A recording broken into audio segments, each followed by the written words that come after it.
गणनायकाय गणदैवताय गणाध्यक्षाय धीमहि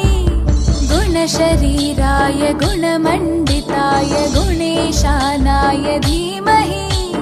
गुणातीताय गुणाधीशाय गुणप्रविष्टाय धीमहि